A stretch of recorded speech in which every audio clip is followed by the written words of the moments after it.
हर हर महादेव।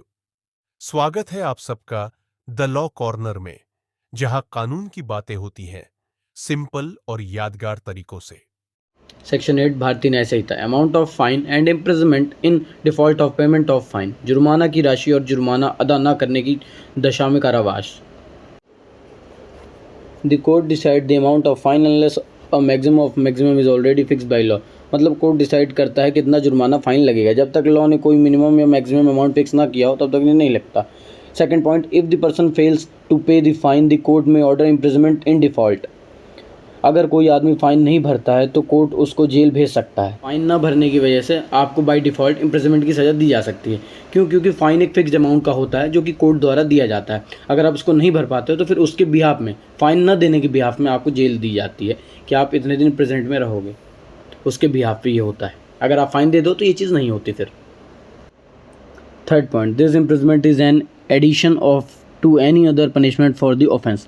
ये जेल की सज़ा एक्स्ट्रा होती है। अगर किसी को ऑफेंस के लिए पहले से कोई और पनिशमेंट मिला हो तो फाइन न भरने पर अलग से जेल भी मिलेगी। ये कोर्ट के ऊपर डिपेंड करता है, कोर्ट क्या डिसाइड करती है। अगर वो फ़ाइन नहीं दे रहा है तो और एक्स्ट्रा फ़ाइन लगा के उसको बोलती है या फिर वो जेल दे सकती है। ये उसके ऊपर है कि इम्प्रिजमेंट देती है कि और एक्स्ट्रा फ़ाइन लगा के उस चार्ज करती है। फोर्थ पॉइंट है, the default imprisonment can not be more than the maximum punishment allowed for the offence.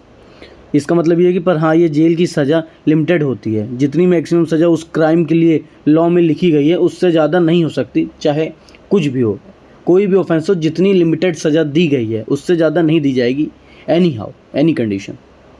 That's it. Fifth point, if the person pays the fine later the imprisonment may be reduced और cancelled. अगर यह बंदा, जो भी व्यक्ति है fine भरने वाला, वो बाद में कोर्ट को फ़ाइन जमा कर देता है तो उसकी जेल या जेल वाली सज़ा कम या ख़त्म की जा सकती है। लेकिन ये सब कुछ जज और कोर्ट के ऊपर डिपेंड करता है। ये सेक्शन बहुत छोटा है बट बहुत इंपॉर्टेंट है। सबसे मेन पॉइंट, क्या ये सेक्शन 8, क्या एफआईआर से इसकी डायरेक्ट लिंक है?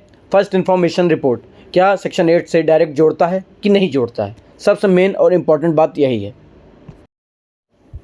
Section 8 is not direct link to the FIR but it is still linked by the FIR. Section 8 directly FIR related नहीं है, लेकिन यह इंपॉर्टेंट हो जाता है जब किसी एफआईआर के बेसिस पर कन्विक्शन होता है। अगर कन्विक्शन नहीं है तो इंपॉर्टेंट नहीं है, बट अगर कन्विक्शन हुआ तब इंपॉर्टेंट हो जाता है। और कोर्ट किसी को फाइन लगाता है पनिशमेंट के पार्ट में।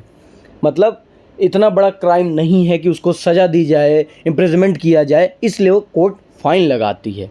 ये भी एक पनिशमेंट का तरीका है, ये भी एक पनिशमेंट है। मतलब अब एफआईआर से केस स्टार्ट होता है और अगर उसका रिज़ल्ट फ़ाइन वाली सज़ा होती है तब सेक्शन 8 का रोल है, तब सेक्शन 8 का मतलब है, वरना नहीं है। तभी फ़ाइन के लिए दिया जाता है। सेक्शन 8 में ही फ़ाइन के बारे में सब डिस्कस किया गया, बाकी और कोई नहीं। That's it. Thank you for watching this video. Please share, like, subscribe and comment.